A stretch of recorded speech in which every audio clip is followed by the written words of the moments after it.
toutes et à tous. Aujourd'hui, on se retrouve pour une nouvelle vidéo avec un tout nouveau concept dans le cadre de la semaine de la francophonie. On va aller à la rencontre, à la découverte d'une œuvre d'art. Une œuvre d'art qui est exposée à Malte et qui lie l'histoire de la France et l'histoire de Malte. Cet épisode est mené en coopération avec Heritage Malta. On vous invite fortement à vous prêter au jeu, à découvrir cette œuvre et à vous amuser en vous l'appropriant.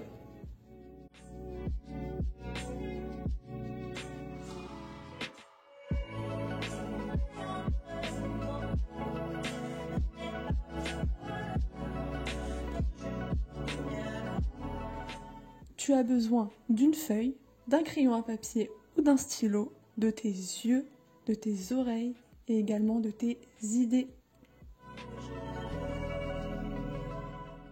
Regardez.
Imaginez.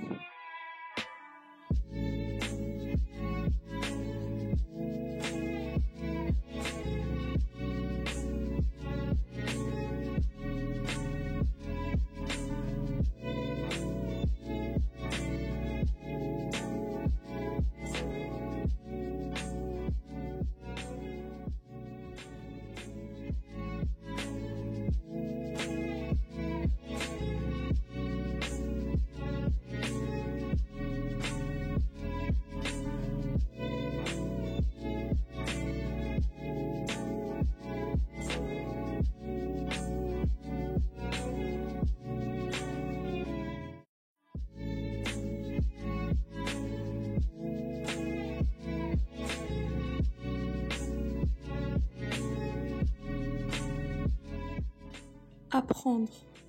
C'est une sculpture en bronze qui a été finalisée en 1904. Elle a été exposée dans différents pays, dans différentes villes, de Rome à La Valette en passant par Paris. Au XXe siècle, elle a été longtemps exposée au jardin d'Upper Baraka avant d'être restaurée et transférée au MUSA, Musée national des beaux-arts à Malte. Un réplica se trouve aujourd'hui au jardin d'Upper Baraka. Antonio Sciortino est un sculpteur maltais, né en 1879 et mort en 1947. Son travail est largement influencé par le français Auguste Rodin. Cette œuvre d'art met en fait en scène des enfants abandonnés dans le Paris du XIXe siècle, où la pauvreté, l'insécurité et la révolte se propageaient.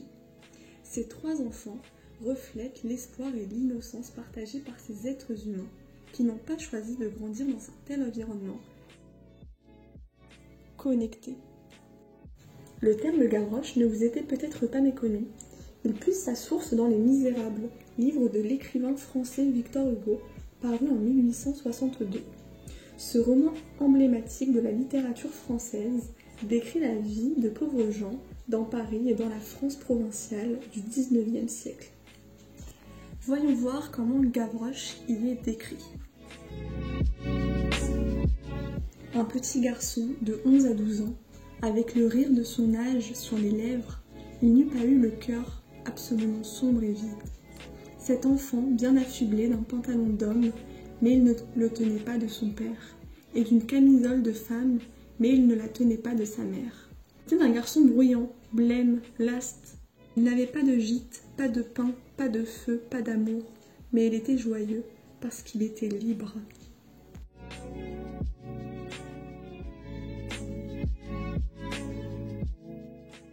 deviner.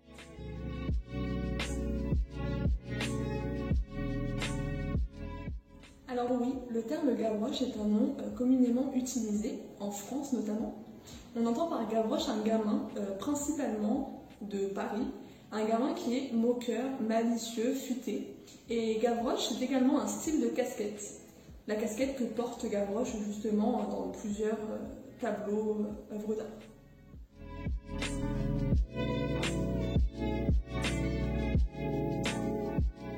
Alors un grand merci d'avoir regardé cette vidéo. On espère sincèrement, encore une fois, que vous avez appris de nouvelles choses, que vous vous êtes amusés et peut-être à un prochain épisode.